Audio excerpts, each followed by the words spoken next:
Bismillahirrahmanirrahim. Alhamdulillahirabbil alamin. Allahumma salli wa sallim ala sayyidina Muhammadin fi kulli lahdatin abada adada ni'amillahi wa ifdalih. Allahumma akrimna bi nuril fahmi wa akhrijna min dhulumatil wahmi waftah lana abwaab rahmatik wansur alaina hikmatak ya arhamar rahimin. Allahumma inna nas'aluka rahman nabiyyin wa hifdzal mursalin wa ilhamal malaikatil muqarrabin. Allahumma aghnina bil ilmi wa zayyinna bil hilmi wa akrimna bit taqwa wa jammilna bil afiyah ya arhamar rahimin.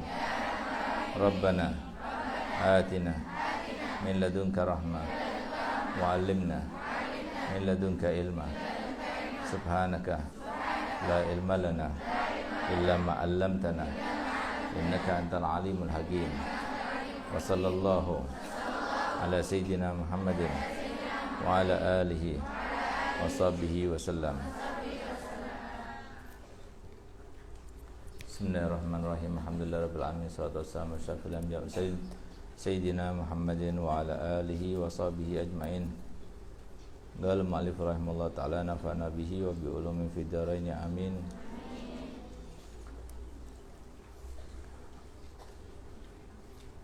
Mazilna fi bab tariqat ta'allum ila an qala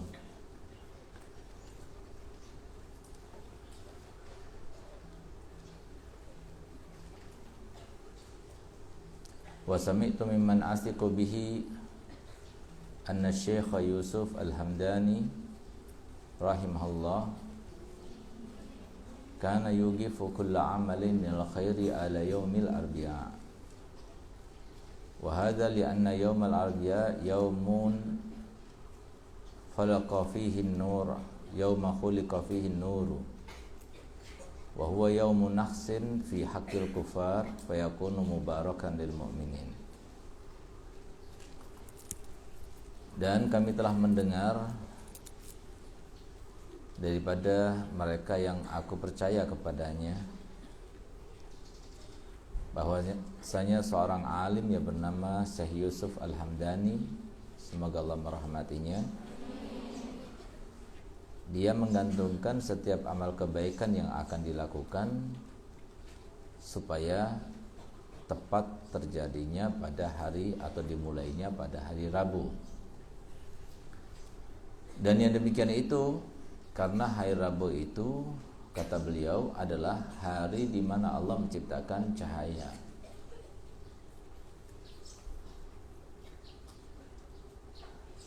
Sedangkan hari Rabu itu bagi orang-orang kafir itu adalah hari yang apes bagi mereka. Sedangkan bagi seorang mukmin itu adalah hari yang penuh dengan keberkahan.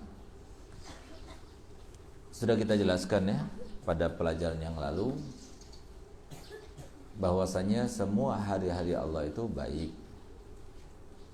Begitu pula bulan-bulan dan juga tahun-tahun serta saat-saat yang Allah ciptakan itu bagi hambanya itu semuanya baik. Akan tapi ada saat-saat tertentu di mana dengan hadis-hadis yang telah disebutkan pada pelajaran yang lalu kita diperintahkan untuk memperhatikannya atau lebih memperhatikannya, serta kita diperintahkan untuk lebih menyodorkan diri kita pada saat-saat itu, menandakan dan menunjukkan kepada kita semuanya bahwasanya memang ada waktu-waktu tertentu di mana kita lebih lagi bisa mendapatkan curahan rahmat Allah maupun anugerahnya. Bukan berarti hari itu tidak baik ataupun hari itu bawa keapesan dan lain sebagainya, tidak.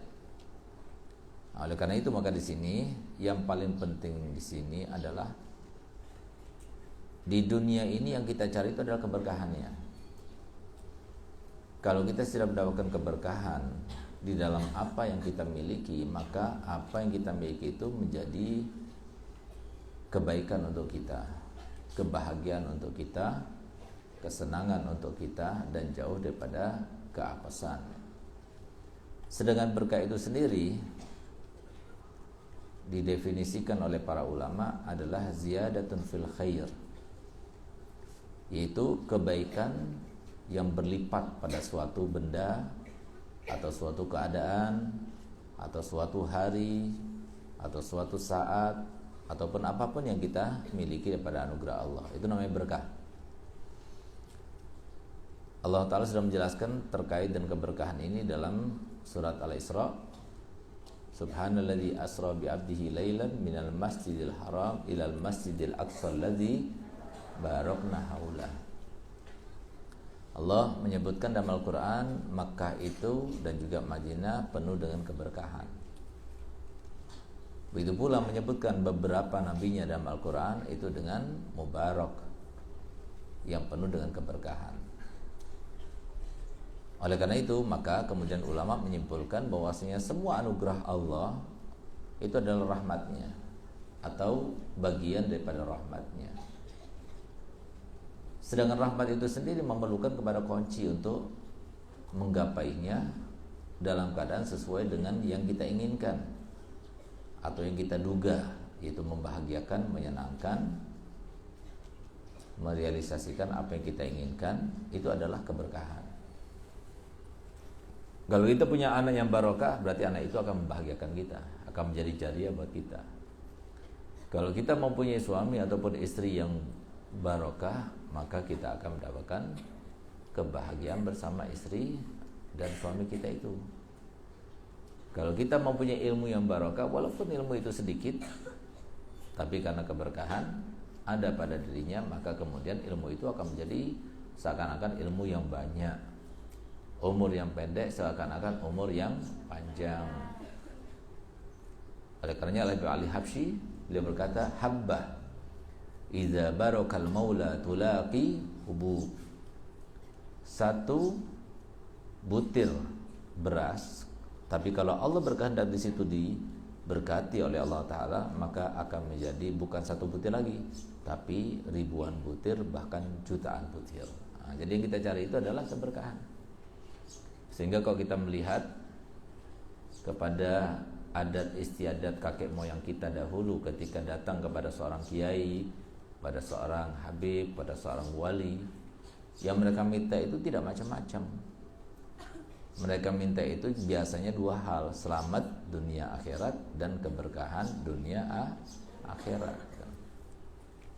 Dan selalu tidak meminta apapun kecuali pasti disertai dengan kalimat barokah di dalamnya, di dalam permintaan yang diinginkan itu daripada Allah Ta'ala, diiringi dengan lutuf dan inayahnya. Biasanya seperti itu. Oleh karena itu maka kalau kita ingin melihat kepada keberkahan sebagaimana di sini, kenapa kita memulai belajar di hari Rabu? Supaya penuh dengan keberkahan, supaya ilmu yang kita dapatkan pada hari itu atau dimulai dari hari itu semua berkah, berkat apa yang disampaikan oleh Nabi SAW. Sedangkan Nabi SAW, beliau adalah seorang manusia yang paling tahu dengan misteri kehidupan di dunia ini. Kenapa di dunia ini penuh dengan ketakutan?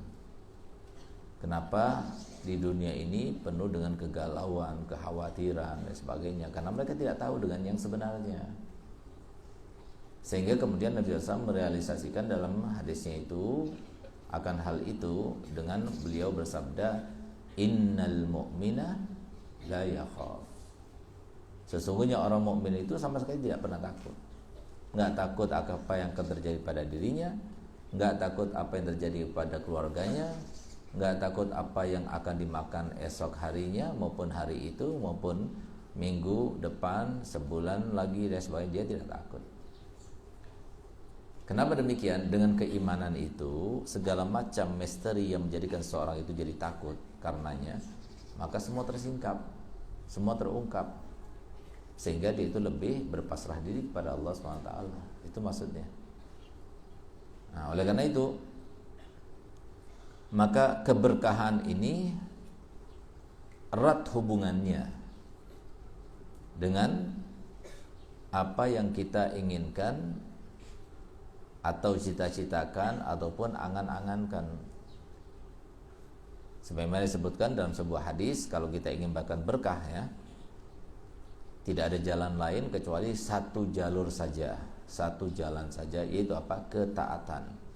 Jadi jangan berharap, jangan berangan-angan kemudian kita akan mendapatkan keluarga yang berkah, ilmu yang barokah, harta benda yang barokah, tapi kemudian tidak diiringi dengan ketaatan, nggak mungkin. Dia ahli maksiat tapi berkah hidupnya, nggak mungkin. Kenapa? Karena keberkahan itu semuanya terkait dengan hadis qudsi yang disampaikan Allah Ta'ala kepada kekasihnya, itu Nabi kita Muhammad SAW, yang kemudian diriwayatkannya kepada kita. Apa itu? Idza ata'ani abdi raditu anhu wa idza raditu anhu baraktu fihi wa fi asarihi wa la nihayata li barakati. Wa idza asani abdi sakhattu alaih wa idza sakhattu alaih la'antu wa la'nati talhaqus sabi'a min waladi. Yang artinya,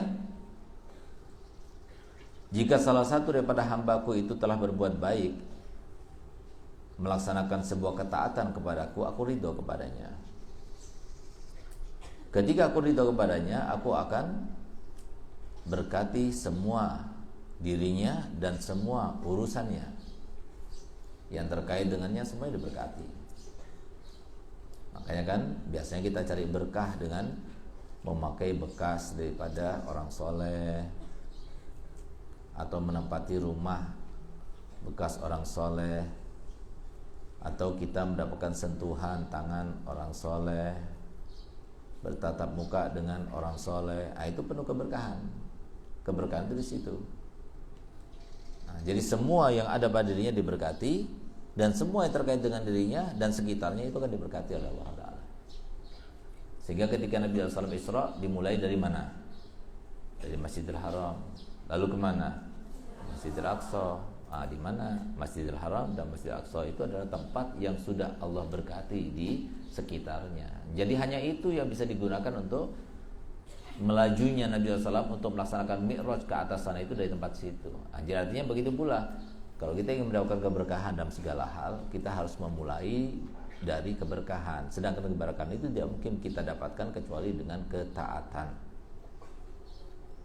Sebaliknya, kata Nabi SAW dalam hadits qudsi tersebut, wa iza asani abdi, kalau sudah salah satu daripada hambaku itu telah berbuat kemaksiatan kepadaku, maka aku murka kepadanya. Ketika aku murka kepadanya, aku akan laknat dia. Dan ketahuilah bahwasanya laknatku itu akan sampai menyentuh kepada keturunannya yang ketujuh. Tadi disebutkan keberkahan itu tidak ada batasnya, bisa sampai keturunan yang ketujuh, bisa sampai keturunan yang keberapapun. Tapi kalau keapesannya itu sampai keturunan ketujuh saja, itu selesai. Itu diantara rahmatnya Allah SWT. Tapi walaupun sampai keturunan ketujuh, kita kan nggak bakal nyampe sampai keturunan ketujuh, nggak bakal ketemu sampai keturunan ketujuh. Mau kita itu hidup dalam keadaan apes terus? Kan tidak. Oleh karenanya Nabi SAW bersabda, takhayyaru linutafikum fa innal irqa dassas. Pilih-pilihlah rahim atau seorang wanita yang akan menampung spermamu itu, karena sesungguhnya di dalam urat tersebut yang menentukan itu ada kaitannya dengan tabiat anak yang akan dilahirkan itu, kata Nabi Muhammad SAW. Apa maksudnya? Maksudnya itu cari dari keluarga yang baik-baik, karena keluarga yang baik itu penuh dengan keberkahan. Sehingga kemudian Imam Ghazali mengatakan keluarga yang baik itu adalah keluarga Nabi, tidak ada yang bisa mengalahkan. Lalu kemudian keluarga yang baik itu adalah keluarga para ulama, tidak ada yang bisa mengalahkan. Lalu kemudian keluarga ulama setelahnya adalah keluarga orang-orang soleh, itu adalah keluarga yang penuh dengan keberkahan. Baru kemudian yang setelahnya dan yang setelahnya. Nah, oleh karena itu maksudnya kenapa dianjurkan demikian, karena memang keberkahan itu letaknya di kesalehan, ketaatan itu. Sehingga tempat-tempat yang banyak menampung kebaikan, tempat itu akan penuh dengan keberkahan. Kaitannya apa? Kaitannya dengan hadis Nabi SAW yang lainnya, di mana Nabi SAW bersabda, ad-dunya mal'unah, mal'unun ma fiha illa zikrullah wa aliman wa muta'alliman.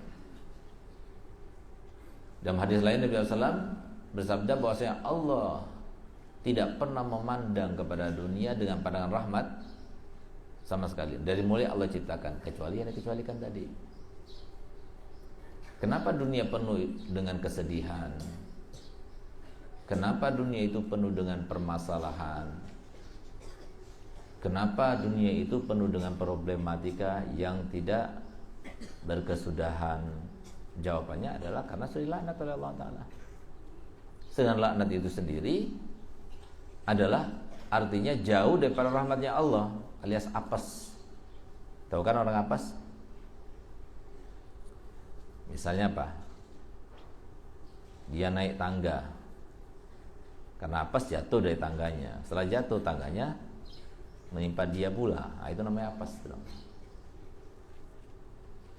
Menimpa pula kepada dia, tangganya patah. Masalahnya tangga itu milik tetangga. Itu apes terus, jadi nggak ada hentinya, terkait terus. Itu apes namanya. Nah, jadi bagaimana cara mengentaskannya? Cara mengentaskannya salah satunya adalah dengan bertobat kepada Allah Ta'ala. Kalau sudah tuntas dosanya, karena sebagai ulama mengatakan bahwasanya apes itu datang kepada seorang hamba supaya dia itu tahu bahwasanya itu ada teguran daripada Allah Ta'ala. Selama dia itu seorang muslim, maka selama itu pula dia berada di dalam sebuah ranah hadis Nabi yang berbunyi, ma min muslimin, tidak ada seorang pun daripada muslim, yusibu hammun aw wammun aw huznun hatta syaukah,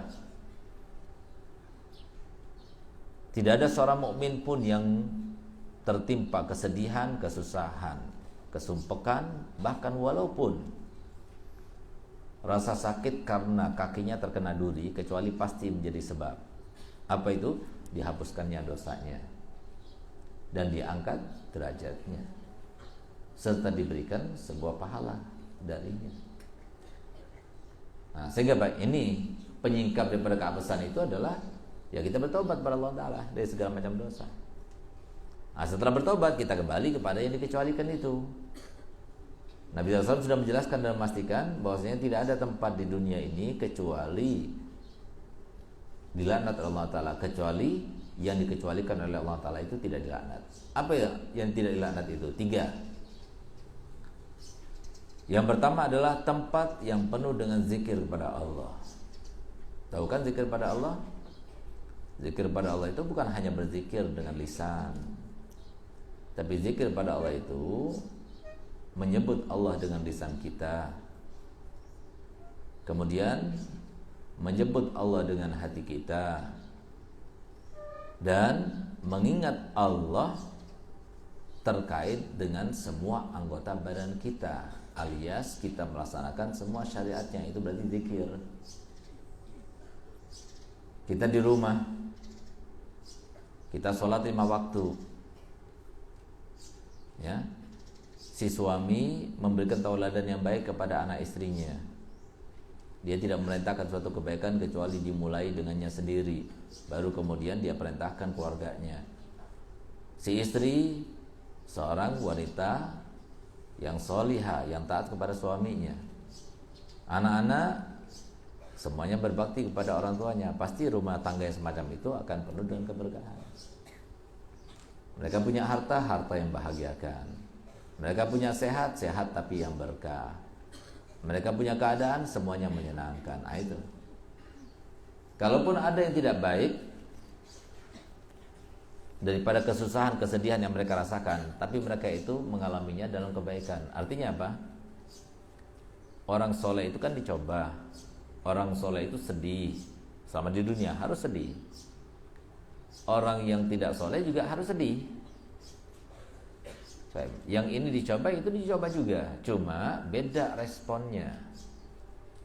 Kalau orang soleh itu dicoba, Dia tidak sesedih, tidak sesusah, tidak seperti keadaannya orang yang tidak soleh itu. Karena orang yang soleh itu ketika dicoba, dia itu pasrah diri kepada Allah, sehingga tidak mengeluh, tidak sambat, tidak sampai mengatakan, wah ini apa yang terjadi pada diriku itu karena tetangga ini, jangan-jangan dia itu pergi ke dukun, jangan-jangan aku disantet. Nah itu, jadi dosa di atasnya dosa lagi. Itu respon daripada orang yang dihapuskan dosanya. Karena dosanya Allah ingin meleburkan dosanya, maka diberikan cobaan yang semacam ini. Nah, tapi kalau orang soleh tidak. Kalau orang soleh itu diberikan cobaan itu untuk apa? Supaya diangkat derajatnya, diberikan pahala sebanyak-banyaknya, sehingga dia itu merasakannya itu dengan merasakan yang baik. Sama seperti kalau kita pergi ke dokter, kita sakit, diapain sama dokter? Disuntik. Suntik itu enak gak? Tapi kita mau, sukarela mau, sukarela mau, walaupun disuntik. Kenapa? Karena kita tahu di balik suntik itu ada obatnya. Nah, sehingga apa? Kita dengan senang hati mau disuntik, dibuka sendiri sama dia badannya, mau kemudian dioleskan alkohol supaya tidak ada kumannya, baru kemudian disuntikkan. Sakit, semuanya disuntik sakit, tapi dia mau. Nah, jadi sama seperti itu, karena dia tahu. Begitu pula orang soleh seperti itu. Makanya kan ingatkan bagaimana Sayyidina Ibrahim bin Adham radhiyallahu anhu ardu, salah satu tokoh sufi, salah satu wali Allah yang banyak kita belajar dari hikmah-hikmah kehidupannya. Beliau pernah ditanyakan oleh salah satu muridnya, pernahkah engkau bahagia? Pernahkah engkau merasa gembira? Pernahkah engkau merasa senang di dunia ini? Galia pernah. Kapan? Dalam 3 keadaan. Yang pertama, ketika aku pernah suatu waktu ingin menyeberang suatu dari pulau ke pulau yang lainnya melalui laut, ya. Tapi dia nggak punya uang, sehingga apa? Dia datang kepada nahkoda kapalnya yang akan ditumpanginya. Aku ingin menumpang kapalmu untuk menyampaikan aku ke pulau itu, tapi masalahnya aku nggak punya uang. Maukah kamu mempekerjakan aku sebagai ganti daripada uang yang harusnya aku berikan kepada kamu sebagai ongkosku, engkau mengantarkan aku ke sana? Kata nahkoda kapal itu, kalau baik, aku tidak minta banyak pelayananmu, tapi satu saja. Apa itu? Kalau aku turun dari dak ke bawah, kamu itu harus siap di samping memberikan hormat kepadaku. Itu saja. Galia siap kalau begitu. Kebetulan rambutnya panjang, memakai pakaian yang berwarna merah,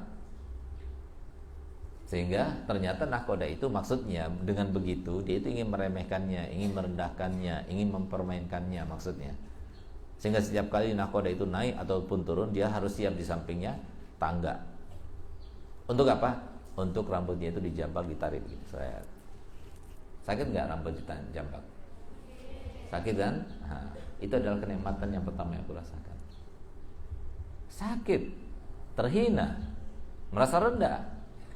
Tapi karena dia itu tidak lagi melihat kepada manusia itu, tapi yang dilihatnya itu adalah dia menerapkan apa yang disampaikan oleh Nabi kita Muhammad SAW.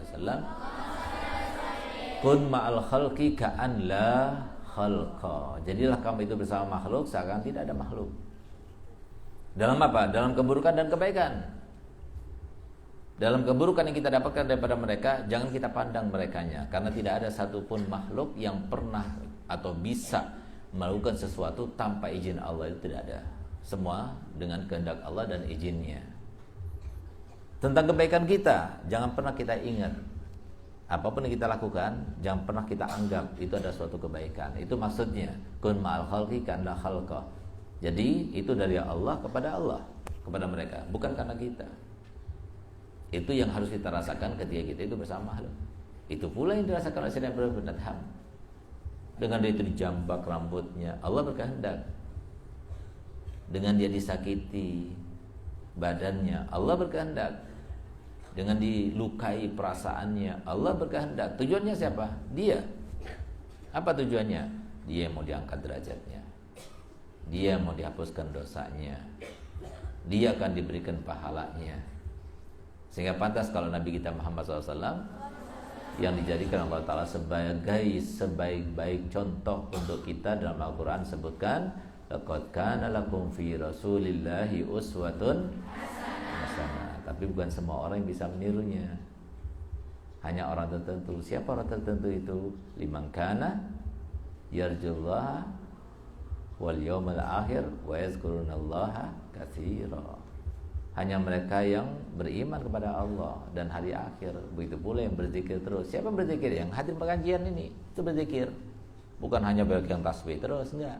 Hadir pengajian lalu menerapkannya, menjalani kehidupan dengan syariatnya. Nah, itu yang berzikir itu maksudnya. Yang semacam itu yang bisa meladani Nabi Muhammad SAW ya. Tapi yang jauh daripada ulama, jauh daripada ilmu, tidak menerapkan syariat, maka ya mungkin itu akan menjadikan Nabi SAW sebagai tauladan, sebagai idola. Mungkin idolanya itu adalah para artis, mungkin idola itu adalah para pemain sepak bola ataupun olahragawan dan sebagainya. Nah itu. Sehingga apa? Nabi kita Muhammad SAW pernah suatu waktu dia mempunyai seorang tetangga yang sangat tidak baik, namanya As bin Wa'il, ayah daripada sahabat Amr bin As. Di mana As bin Wa'il ini, apa yang dilakukannya untuk mengganggu Nabi kita Muhammad SAW? Itu setiap pagi seperti sekarang ini, dia mengambil kotorannya manusia lalu dilemparkan, ya, dilumurkan di depan pintu rumahnya Nabi Muhammad SAW. Kotoran manusia, bukan kotoran hayawan. Kotoran yang paling bau itu adalah kotoran manusia. Kotoran kalian itu lebih bau daripada kotoran kucing. Gak percaya, coba lihat saja.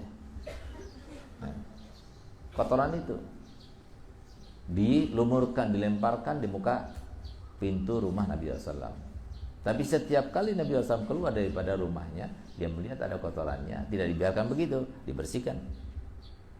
Tapi setiap kali beliau itu membersihkannya, apa yang dia katakan? Diambil, dibuang di tempat sampah sambil berkata, sebaik-baik tetangga yang aku punya. Sebaik-baik tetangga yang aku punya. Kata ulama, apakah Nabi SAW mengatakan demikian untuk menghibur hatinya? Menghibur dirinya? Tidak. Tapi beliau itu menyampaikan kepada kita dengan hakikat yang terjadi kepadanya yang sebenarnya. Karena apa? Dengan Nabi SAW mendapatkan cobaan dan gangguan semacam itu dari tetangganya, Nabi SAW tidak membalasnya. Apa yang didapatkan Nabi SAW? Yang didapatkan Nabi SAW, cinta Allah bertambah kepadanya, pahalanya bertambah untuknya. Berkatnya siapa? Berkatnya tetangga itu. Makanya Nabi SAW mengatakan sebaik-baik tetangga yang aku punya. Itu yang terjadi sebenarnya kepada kita semuanya. Cuma kalau kita nggak beriman, kita tidak yakin kepada Allah dan Rasulnya, kita tidak pernah diberikan sebuah pengetahuan terkait dengan yang semacam itu, bagaimana kita tahu? Nah, sehingga kita gampang saja terombang-ambingkan, dipermainkan sama setan, dipantik sedikit saja langsung emosi, dikatakan begini langsung dia itu marah, sehingga kemudian dia lupa bahwasanya Nabi SAW telah bersabda, "Idza ghadiba ahadukum faqad zahaba thulutsa aqlih." Kalau seseorang itu sudah marah di antara kalian, maka 2/3 agamanya, 2/3 akalnya itu pergi. Berarti tinggal 1/3. Sehingga apa yang dilakukannya itu tidak terkontrol. Sehingga kemudian dia lupa bahwasanya Nabi SAW sudah berpesan kepada kita, kalau kalian marah, jangan kalian bertindak. Tunggu. Kalau pada saat itu kalian berdiri, duduk. Kalau saat kalian marah itu dalam keadaan duduk, berdiri. Enggak hilang juga, ambil wudu. Nah, jadi sudah diajarkan Nabi SAW bagaimana caranya. Tapi kan kita tidak pernah belajar, sehingga kita tidak tahu apa yang harus kita lakukan ketika terjadi sesuatu. Sehingga pantas kemudian Allah Ta'ala firman dalam Al-Quran, la yastawi alladzina ya'lamuna wal ladzina. Enggak sama antara orang yang tahu sama orang yang tidak tahu. Orang yang tahu itu lebih bahagia hidupnya, lebih sabar, lebih segala-galanya. Enggak sama di dunia, enggak sama juga nanti di akhirat.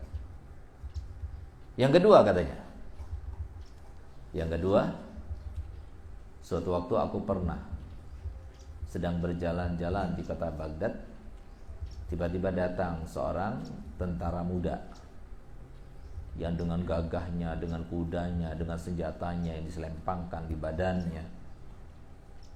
Dia bertanya kepadaku, di mana tempat keramaian? Maksudnya kota itu di mana? Jalan menuju kota itu di mana? Aku tunjukkan ke kuburan. Akhirnya apa? Tak lama kemudian kembali lagi tuh anak muda. Dia ambil pedangnya, gagang pedangnya itu dipentungkan ke kepalaku sehingga aku berdarah.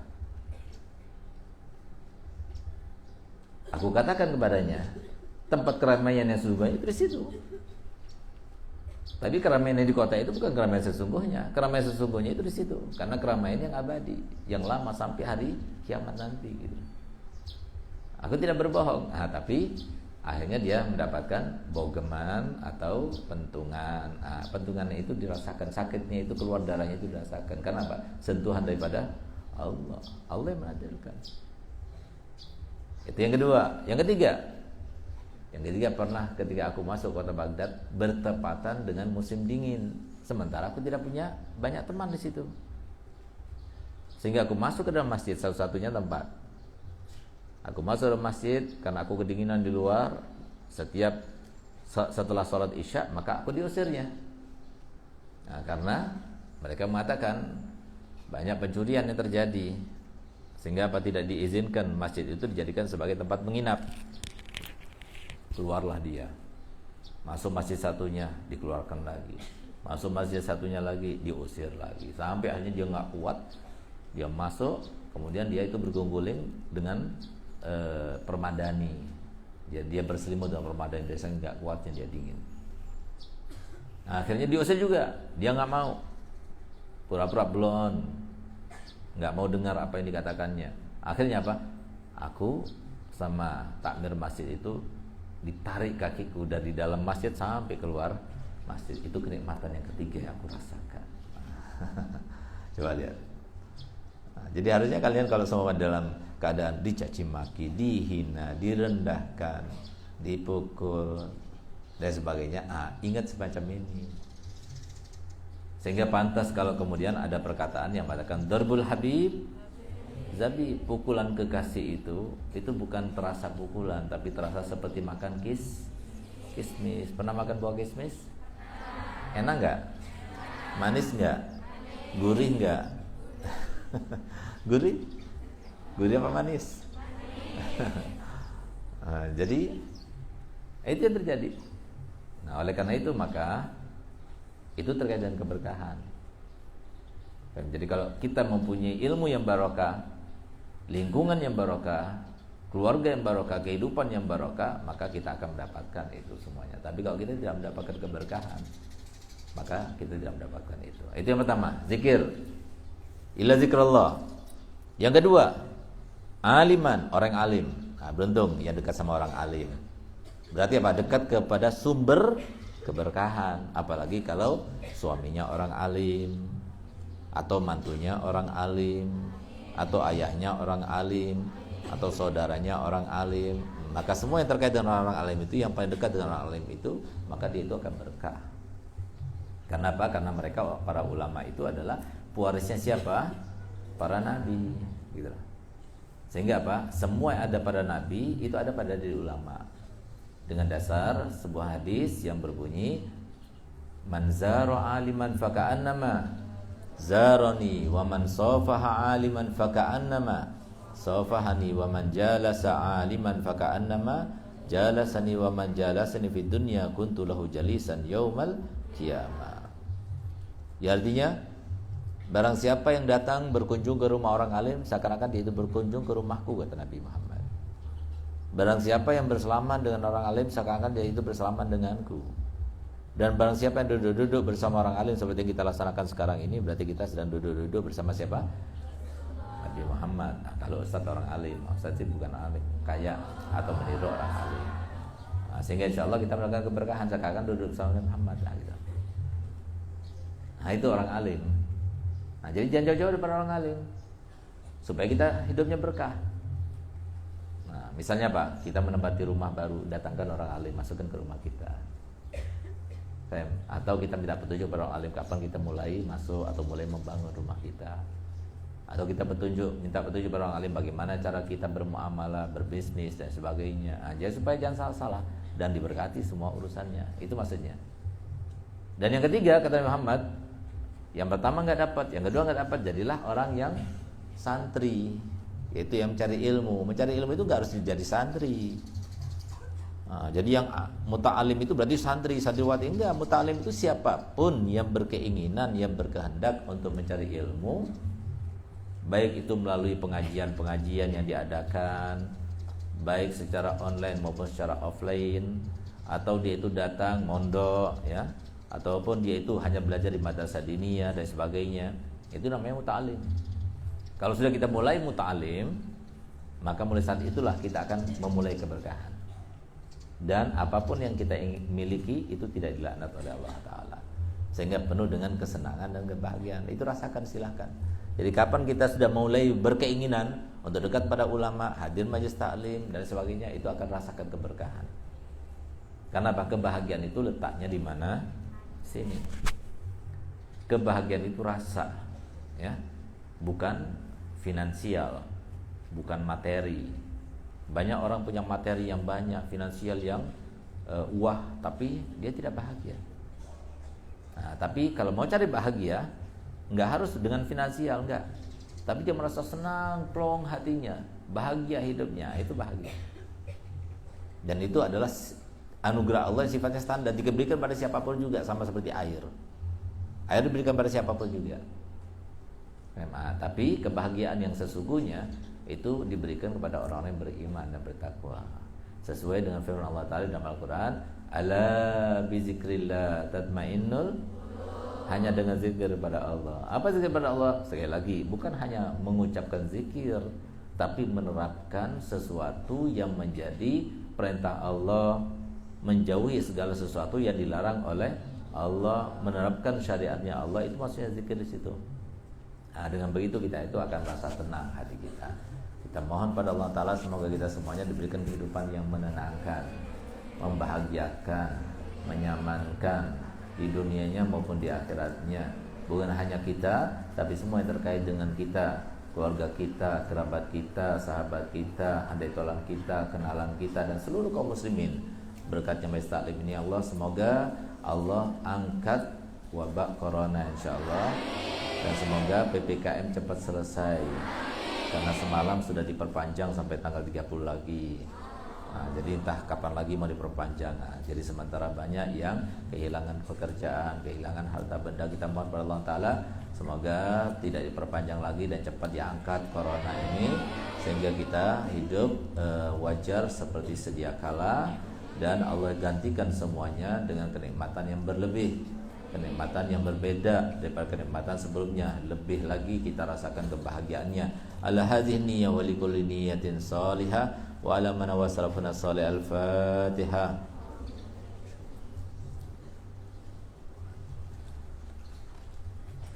Allahumma salli wa sallim ala sayyidina Muhammadin sahibil busyara, salatan tubashiruna biha wa lana wa auladana wa jami'a masyaikhina wa muallimina wa talabatana wa talibatina min yaumina hadza ila yaumi Allah.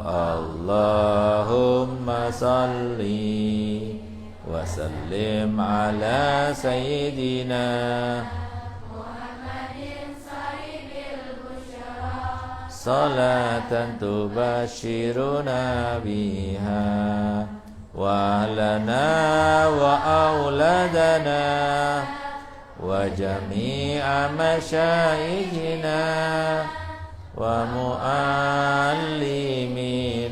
wa talabatana wa talibatina من يومنا هذا إلى يوم آخرا اللهم صل وسلم على سيدنا محمد صاحب البشرى صلاة تبشرنا بها ولنا وأولادنا وجميع مشايخنا ومعلمينا وطلبتنا وطالباتنا من يومنا هذا إلى يوم آخرا يا ربنا اعترفنا بأننا اقترفنا وأننا أشرفنا أشرفنا فتب علينا توبة تصل لكل حوبة واستر لنا العورات وآمن الروعات واغفر لوالدينا ربي ومولودينا والآل والإخوان وسائر الخلان وكل ذي محبة أو جيرة أصابة آمين يا ربي أسمع فضلا وجودا منا لا باكتساب منا بالمصطفى الرسول نعضى بكل سول بالمصطفى الرسول نعضى بكل سول بالمصطفى الرسول نعضى بكل سول صلى وسلم ربي عليه عد الحب وآله وصحبه عدد الصحب والحمد لله البدء والتناهي